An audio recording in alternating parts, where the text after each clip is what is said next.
All right, we are here. Welcome to PacWest Bigfoot. This is David, and I got a nice little PacWest shirt on here. No, I don't have a PacWest Bigfoot. As a matter of fact, here, guys, I'm going to tell you this real quick. A lot of you have been asking me about some PacWest Bigfoot, like coffee mugs, like my good friend William Jevning here has his. You can go grab some at the Jevning Research stuff, but I am currently having some art being put together for this, so it's going to be pretty awesome. I am thinking about doing just a simple long sleeve shirt, a t-shirt, a hoodie, and a coffee mug because of the coffee. So and also I've got some other interviewees coming on here over the next few weeks, and one of them is going to be some bantering back and forth with a gentleman from Monster X Radio, the owner of Sasquatch Coffee. I'll be talking to him. Also, don't forget, in April, here in just a couple weeks, I'm going to be giving out the next giveaway. Is going to be a book written by William Jevning here, the Minnesota Iceman, and I believe, yes, this is an autographed copy of that, so the winner will get that. And if you want to know how to become a winner and get in on this, go to PacWestBigfoot.com, PacWestBigfoot.com, and just click on Join the Clan, and you can join in. Any other news? No, not really, except for my nephew sent me this out. I'm pro Sasquatch and I vote, so that's going to be my new bumper sticker on my car. That's pretty awesome. We'll have a awesome encounter story out tomorrow. And for those of you that love the little interviews today, it's Kansas, right? Yes. Kansas. We have LeAnn here. She's been a follower and just a little fan here of PacWest Bigfoot, and she actually had commented about having some of her own experiences, so I reached out to her to do tell us a little bit about it. She's had more, like multiple experiences. We're going to talk about two of those and then kind of catch up on a little bit of what she's kind of doing nowadays, what she's kind of experiencing real quick. So let's I'm going to bring you in here. LeAnn, hi. Hi, welcome from Kansas. Thank you. Awesome. So like I said, I'll banter back and forth with you just a little bit here. I might interrupt you a little bit for a couple questions or whatnot, but for the most part, this is your show. And so why don't you go ahead and here's the deal. Give us, what's going on? What were you doing that day? What led up to all of this? But you're going to share a couple really awesome experiences, and then we'll kind of wrap up with some of the things that are going on right now. So if you want to start with that first time, it's awesome. Thank you. Okay, well, I was out mushroom hunting with my mother and a friend, and I was 5 years old, but I was the queen of mushroom hunting even at that age. Nice. And we were in some of our typical spots that we'd already hit couple days in a row, and we get back to this one area around a cornfield that we really like, and we're walking in on the farm access road, which is really fine, soft, silty type of soil, and came across these prints that looked like bare feet to me. And being 5, I was just like, look, Mom, somebody's walking around out here barefoot, not able to comprehend the size of these things. Yeah. And so that she came over, and then she called her friend over, and our friend's name is Dottie, and she's Native American. And as soon as she saw them, she knew exactly what was going on. And so we followed them a little bit because they went through the cornfield. They were easy to follow. And then they stepped down into this wooded area, and we were trying to look around to see if we could see anything else. I'm still looking for footprints of mushrooms at 5, but they're really looking around. And then kind of all of a sudden, we all just kind of stopped, and I got scared. I didn't understand why I was scared, but I was scared. And I could tell that my mom was scared and her friend was scared. So we kind of just backtracked right out of there and went home. And then later in the day, my mom and her friend went back out there and measured those tracks, and they were 17.5 inches long by about 8.4 inches.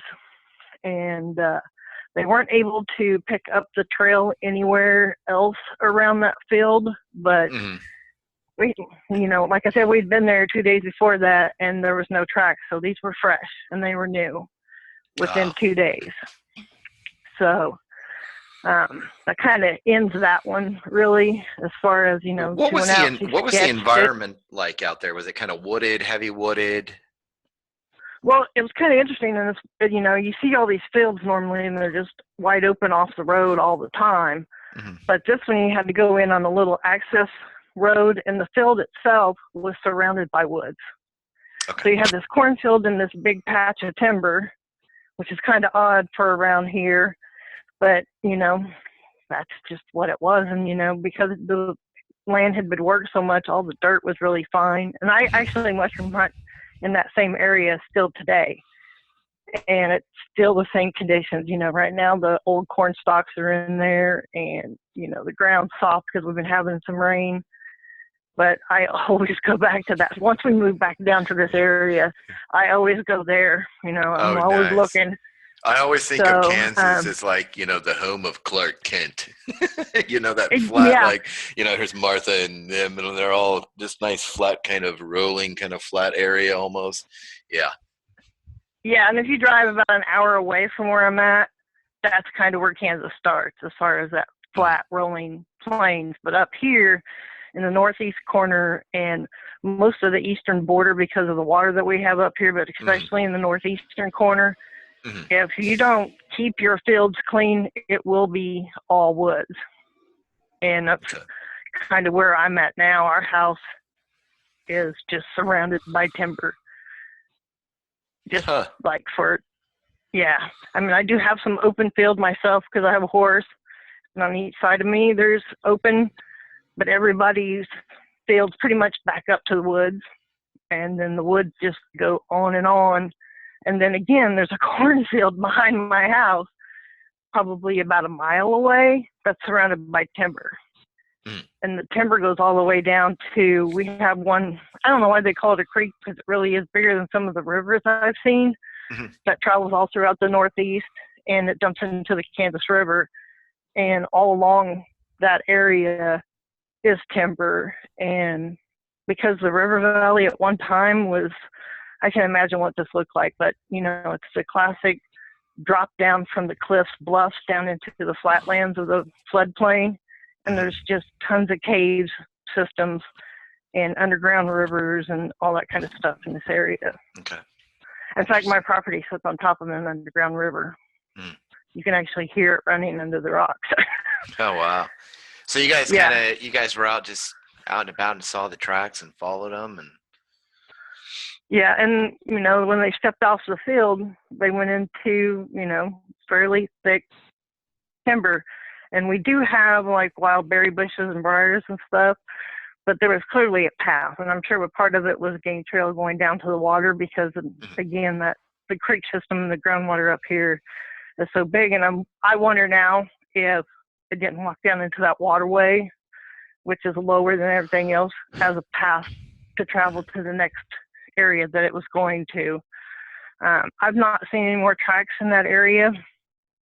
There have been some newer houses built somewhat near to that field, but the standing timber that's been there, I'm 47, that was there when I was 5, and it's been farmed the exact same way for, 42 years.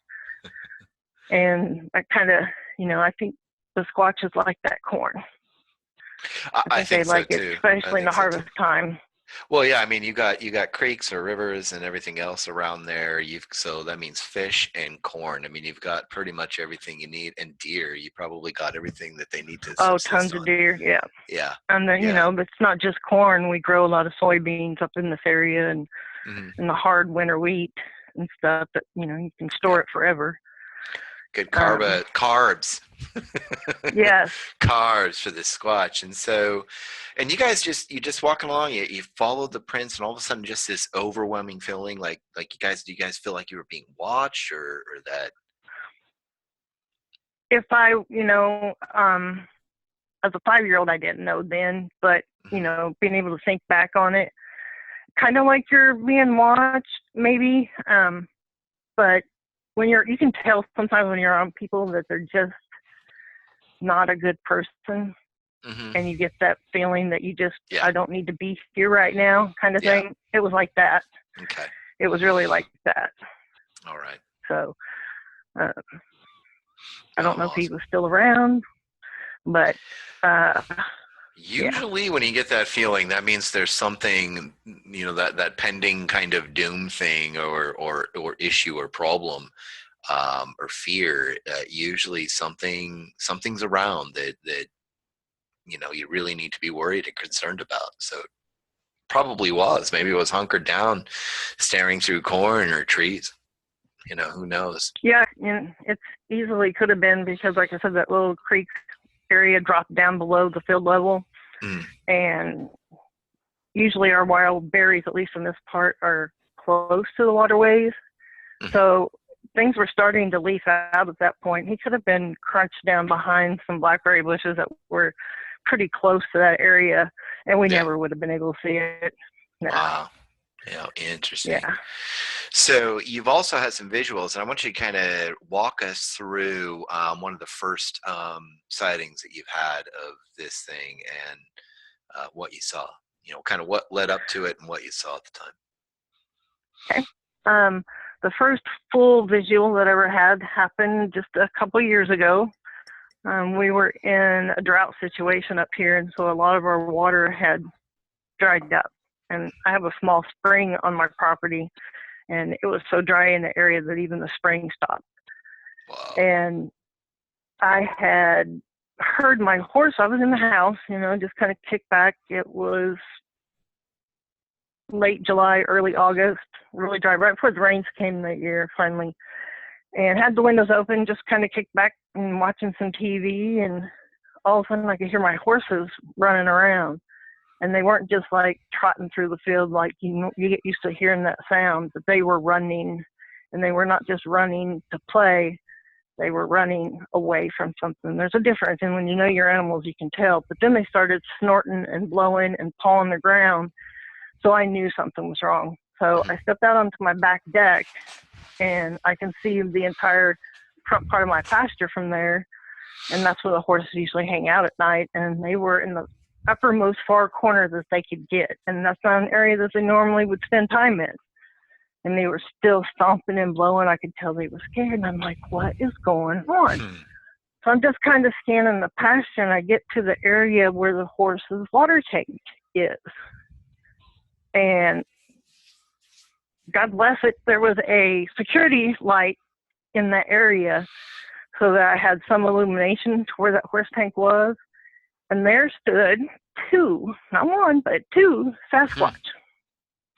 And they were drinking from the horse's water trough. Yeah. Wow. There was, there was a female, definite female. She was standing sideways to me, and I could see that she had very large breasts and the classic sagittal crest on her, the massive shoulders and neck going down into that trunk of a body, and those long legs, which I couldn't see quite below the knees because of the height of the water tank. Yeah. But the little one standing there beside her, his back was kind of towards me. He was still a little bit of an angle, but mostly his back. And you can see the calf muscles on that smaller one were just as big as a normal person's thigh, just enormous. Jeez. Thick. How tall do you think that little one was at the time? I'd say the little one was getting close to 5 foot. 5 foot. I measured the ground up to the edge of the water tank, so I know exactly how high that was and from where it's setting and stuff like that.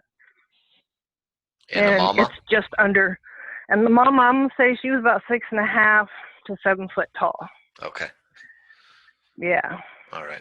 Because that water tank's just shy of 4 foot. And you could have taken that water tank and almost stack one on top of the other to get her height. Oh, wow. Okay. So right around, around 7.5, 8 feet. That's huge. That's tall. Yeah. Oh, my goodness. So they were pretty hairy. Could you see a face or kind of the sideways? I could see a sideways face, could definitely see the crest, and I wish the light would have been in front of them, but it was behind them, so they were backlit. Backlit, yeah. But you could still definitely see the crest on the head, and you could see the heavy brow ridge on her, And, you know, the So nose, there really that wasn't head much was of a, slightly cone shaped, like pointed or almost. definitely, Okay. most definitely.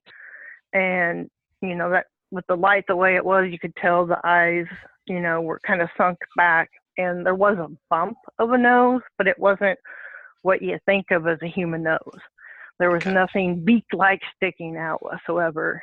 And then the lips, all I could say is if you were looking at a chimpanzee sideways, that's what you would see with her mouth and chin area. Okay. Not too much of a So as far as, protrusion, but enough yes, to be there. yeah, just Okay. that slight bowing out that you see on the profile of a regular ape, you know. Okay. And what the most interesting thing to me that I saw was you would think, because chips do it and gorillas do it, they will, you know, get down on their knees and lower their lips to the water most of the time when they're taking a serious drink. Mm-hmm. You know, you see them using the leash and stuff. Well, these Sasquatch were bringing the water to their mouths. They were not bending over to drink. They were bringing the water up to their mouths with their hands. Mm-hmm. And you could see the water, you know, tripping off that longer fur. Because as, I don't know, you know, being dark the way it was, if they have hair on the back of their hands or not, but they definitely had hair starting at the wrist area. Mm-hmm. And you could see the water dripping off of that fur where it was wet from dipping their hands into the water down there. And they were different colors. She was more of a milk chocolate brown, I would say. Okay. And but where you would suspect like sun lightning hair on any animal that's out there that's exposed to the sun quite a bit, Mm-hmm. the top of her head, top of her shoulders, and like her shoulder blades, and going down the middle of her back, it was a lighter blonde color. Okay. And then the little guy, he was more of a chestnut, you know, that reddish brown. deep reddish color, right? Yeah. And then when he was lightening up, it was just like a kind of a normal redheaded looking color on his kind of like my hair highlighted right now. areas. And there you go, yeah. It wasn't my kid. I ain't got nothing to do with that. Billie Jean, she just ain't my kid. Exactly. So yeah, So that's interesting. Yeah, and I watched them for probably like maybe 4 minutes, and they never knew I was there. I didn't turn the porch light or anything on. I never do. And they did not know I was there. I don't know if they finally sensed that somebody was looking at them, or the horses had taken off about the same time that they turned around and walked back into the. Yep, they sure did. Wow. Right, you know, my property. I wish I had a camera I could take pictures of it right now, because I don't have that much clear space between our house and the woods. So there's probably around 100 yards between my house and the wood line. And they were only about maybe 50 feet away. Okay. Because, yeah, we can run a 50-foot hose from our hydrant to the water tank, and it's just about when they walked off, did they have that kind of hunched, kind of long strided walk, kind of gangly looking like thing, or? Well, you know, in most of the film that you see them walking, they're walking fast to get away from something. Mm-hmm. And I think you get more of that glide way that they do when they're moving quick. They were just kind of walking normal, but you could still tell that, you know, they never straighten out their legs all the way. And that's one thing, especially I'm a nurse. So you look at things, I mean, you just can't help yourself. You know, you see somebody bend over a grocery cart in the grocery store, you're like, oh my God, I'm to help you, kind of thing. So they were just sauntering off, but yeah, they do walk funny. It's not a normal. It's not a normal gait. People walking. It's just not normal. For me personally, I think it's because they're going that one foot in front of, right directly in front of the other, so it gives that weird gait. I think that's where that comes from personally. And if you watch like the supermodels on the runway, they are trained to walk in that inline walk. Yeah. And that's what gives them their swishiness. You kind of see that when they were walking off at just a normal, casual pace. They almost, I mean, it's hard to describe without sounding ridiculous. They weren't walking, a catwalk or anything like that. But that's the only thing that you can put it in mind of, is a woman in heels kind of stomping her way through And yeah, they just kind of walked into the woods and bam, within 3 steps, they were completely invisible again. Yeah. And that was Oh, the last nice. time I had an actual sighting. Okay. Right on. And so today you're this is kind of happening around, you said like a couple farms or something like that? Well, this whole road that I live on is just basically stock farmers. There's no actual fields on this road. Everything's behind us, and the next set of farms that are on the backside of us. And people all up and down this road have had some small stock disappear. Mm-hmm. My neighbor won't say that he had Bigfoot tracks by his pond, but that's what they had to be because they were so big. Mm. And he knew I had interest in it. He asked me to come over and look. He didn't want to scare his kids, so we waited till the kids were in school one day, and yeah, there were definitely tracks around his pond as well. Okay. So too wet to cast. That's Wow. what's sad. I wish that the area that they were standing in by the horse tank, if I could have got there with casting material before the horses got there, I don't think it would have made any difference because there just wasn't any kind of give. Even though there was some soft soil on top of the hard pack there, it Mm. wasn't enough. It wouldn't have ever held any kind of clay in or anything like that. So, Yeah. yeah. So you do some investigation kind of around your area? I mean, I don't really investigate, but people know that I have an interest, and so they'll ask me what I think. Mm-hmm. If, if I need to, if I'm going to ever investigate, I need to get some equipment, and I'm really trying to get some game cams before this fall Yeah. because my fruit trees seem to be a favorite spot of Mm. theirs in the fall. So I'm hoping that can get at least something up there, even if it's a really cheap one. But I haven't found anything that I could even photograph except for the footprints around the pond. And Yeah. I took pictures with my phone, and that lighting was bad, and I just could not get them before cattle got in there and did their work on the footprints there. So I know You other might people think have of had maybe experiences out. some sort of crowdfunding or something like that to kind of help you out with maybe getting the income to get out there and do that investigating and stuff like that. So Yeah, might that's be a thought. I haven't really thought of that. yeah, that's a great idea. I mean, there's people out here trying to do crowdfunding to get new shoes. I mean, I'd rather have it go to something that's kind of cool and Right. interesting. You know what I mean? It's like, Yeah. I get it when it's like, hey, our house is, got burnt down. Awesome. I live in Roseburg, Oregon. We had that shooting here, and that was pretty huge for Yeah. those families. But there's other things like, like Bigfoot research, things like that. And that's for also all of you who are listening in here at PacWest Bigfoot.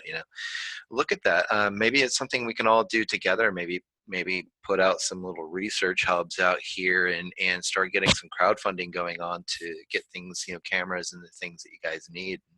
Maybe put something together there. Be kind of interesting.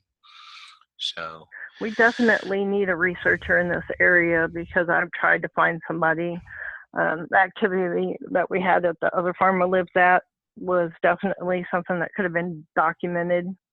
mhm. But, How often are you guys you having know, activity out there? I mean, all last summer and the fall was pretty active. I think that there might have been even because the one I saw that was smaller than the female was still probably like teenage range, I would guess. But last summer, going into the fall, I kept hearing somebody running along the top of my house, and we're in mhm. a single level. So there's no upstairs for anybody to walk around. There's no attic for anybody to walk around, but you could clearly hear what sounded like somebody walking. If you ever live in an apartment and somebody lives Oh above yeah. you, same sound. And I could hear somebody running back and forth the length of the roof. And I don't know what other critter could get up there that would be heavy enough to walk on 2 legs to make a sound. Mhm. The cats get up there quite often. You'll hear them thump out of the tree. That's it. You don't hear any other sound. And we cut their tree down so they can't get up there now anyway. But you could hear something running, and that kind of was what started the activity last summer. And it would just be little things. You would hear the horses again kind of running around and acting a little bit squirrely, but not like they did that first night. Mm-hmm. And just little things like, we have some feed in some galvanized trash cans for the horses and whatnot, and they're actually bungee cord closed to keep the raccoons and stuff like that out of it, but Mm-hmm. still something got in there. Oh wow. And Okay. and the cords weren't chewed, they were taken off. And they're actually, you've seen those trash cans with a big handle on top. Well, we bungee cord, run it through the handle a couple times on top, and then we run it through and clip it onto the handle on the sides of the can. Mm-hmm. So you have to actually maneuver the cords to get them undone. Oh. And they've been undone a couple of times. And then in the fall, especially, was the big event kind of for last year. I had an apple tree that I was so excited about. I had so many apples on it. I was going to be Oh able yeah, to, I think I remember you telling me about this, or you wrote it down. It was just that was yes, yeah. Tell us a little overnight. bit about that. Let's go ahead and let's wrap up with that one because that is just Okay, it's horrible but funny all at the same time. exactly. Oh. I was just kind of waiting for the weekend. They were a few days away from harvesting, going to have some help. Everybody's going to come over. We're going to pick them. We're going to eat apples for days. And I go out to check on them the next morning to see how the ripeness is coming along, if we're still going to be able to harvest in the upcoming weekend. And every single apple, except for the very few tippy top ones on the tree, were gone. In one night, the entire tree was picked clean. Now, I don't know if they like the green apples better than the red ones because the red apple trees weren't touched, Mm-hmm. maybe a few, but the entire Granny Smith style was just gone. And those are the more And sour ones, right? right, and they're Okay. harder. And I personally believe that the Sasquatch, being as smart as they are, they lay in winter stores. Why else Mm-hmm. would they pick an entire tree? I mean, there was hundreds of apples, not just a few. This tree's huge. It had just loaded. It would have been probably, no joke, a 20 bushel tree at the bare minimum. Oh wow. And they were just all gone overnight, and they weren't on the ground. There weren't like eating cores or anything like that. And I think I would have heard an entire family jump out of a truck and unload my apple tree. You know what I'm saying? Yeah. Yeah, no Where doubt. did they go? But That's the it is. other thing that happened that same night, when we went out the front porch, because Mm-hmm. we go out the front door to get to the cars, there's a dead bullfrog laying on the concrete pad at the bottom of the stairs with one leg ripped off. Huh. Yeah. Oh, And that's kind of for three interesting and more days creepy. in a row, there were dead frogs laying on the concrete pad Mm-hmm. with a leg ripped off. And it Huh. happened for 4 days in a row. We had dead frogs with their legs ripped off. And, everybody's like, oh, it's just your cats. Well, cats will chase frogs, but they don't normally eat them because No, I had a dog that did that, but not a cat. yeah, I've Yeah. never ever seen a cat, and I've had farm cats my entire life, and I've never seen them Yeah. with a Yeah. frog.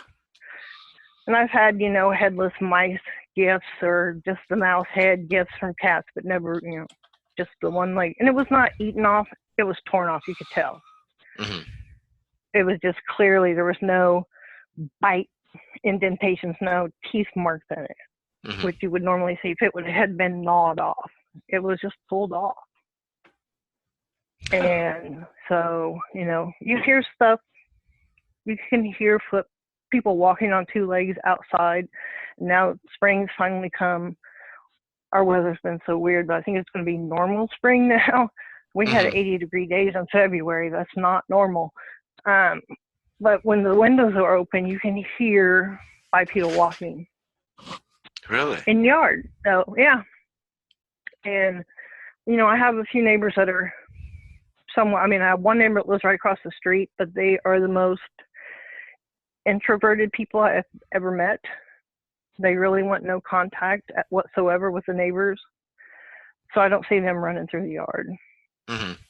And my two other somewhat close neighbors, they're just like me. If they're not doing work outside. They're not outside, you know. Um, except for in the springtime, you know, we all enjoy going outside, sitting on our decks and get some sun, stuff like that. But nobody would just walk through somebody's yard out here. No, no, no, no, no, So, no. you know, I think that my place being more wooded than some of the others might be more of their access point going in different directions. Um, because if you go behind mine through the woods, through the next cornfield, you get down into that creek, that very large creek Yeah. bottom that I was talking about. And I have never walked up and down that area because it's not where you can walk down to the water very easily. Mm-hmm, mm-hmm. And so I'm wondering if there's some place back there that they could hold up, because I know there's some caves not too far from here that are part of that system. And then down on the Kansas River, you can actually be on the water and see the caves and the cliffs. Mm. And it was the same way when I lived in Atchison. It's still in Kansas, about an hour north of here. Caves all over down there. But, you know, here you hear about people who are doing their night fishing or have the lines out in the river overnight and that kind of thing. Yeah. Where they've had something approaching them that wouldn't stop. My brother, he doesn't agree with my assessment, but I think he was charged by one. Mm-hmm. Because he was down there and he could hear somebody walk around, and, you know, he's like, hey, there's some people over here, and they didn't respond. Mm-hmm. And then it started coming closer and faster, and he actually fired a shot off in the air, and it kept coming. Huh. So he finally shot down, you know, which he should not have done, but he shot down into where the direction that the sound was coming from, and it stopped. Yeah, he said he went back the next day to make sure that he didn't kill anybody. Yeah. And there was no human body there. Yeah. I mean, I think the best and safest way to do that is to see where the sound's coming from and then shoot to the right or the left of it by quite a few yards. But still, I would rather fire over the head. Yeah. You know, my brother's kind of a piece of work in that way, but that's another story for a whole nother topic. But nice. You know, you just hear of things here, and, you know, well, I did get growled at. Yeah, well, thank you for sharing those encounters with us and the experiences. That's pretty awesome. Pretty awesome. Absolutely. So, you know, when you get some really, you know, some more experiences and whatnot, please share it with us over there on the YouTube channel and let me know, because I'd like to bring you on maybe towards the end of spring, or summer, see what's happened over the spring and summer, any updates or anything like that. That would be great. That would be awesome. And thank you for being on here. And sure. Thank you guys for listening in here on PacWest Bigfoot. As I said, the interviews that we do here, guys, with like LeAnn here and the experiences and everything, I don't care if you live in Canada, don't care if you live in the United States, don't care where you live in these two countries, but here in North America, I like to just grab, you know, get you in here, let you tell us what you've experienced, share that story. If you want, just sit down, get it off your chest. Sometimes it's just nice to do that. You know, that's why I create a lot of these. I take these experiences that people have, and I create these, like, I guess you would say, these kind of based on true story, short encounter stories with them. And it really helps people to kind of process the experience that they had, especially some of these people that, you know, they just never really been in the woods or never spent a lot of time out there, or who have, but really never experienced something like this. You know, finding tracks for me was pretty interesting, but having an experience of listening to something walk through, you know, just walk in the woods in the middle of the pitch dark night is something completely different. And so, you know, just having that, it's you know, it's nice to be able to get that stuff off of your chest and just talk about it and share it out there. So that way, I'm telling you, you guys, nobody's crazy. What you've experienced is probably what you've experienced. You've probably come across some pretty interesting stuff, and I like to hear that here on PacWest Bigfoot. So thank you, LeAnn, for being on here. And you guys can all pay close attention over the next 24 hours. I'll have another encounter story out there from a lady, Forrester actually, shared her encounter in writing with me from the state of Washington. But thank you from the state of Kansas, LeAnn, for being on here. God bless you. And yeah, seriously, totally invited back around the end of spring or end of summer, whichever one you want to do. Let me know what you've got going on out there, okay? All right. All right. That sounds Sounds good. good. I Hang have a on for Halloween story for you. Oh, that would be awesome. But hang on for 1 second here. I'm just going to turn this off for everybody except for LeAnn. Hang out for just 1 second here.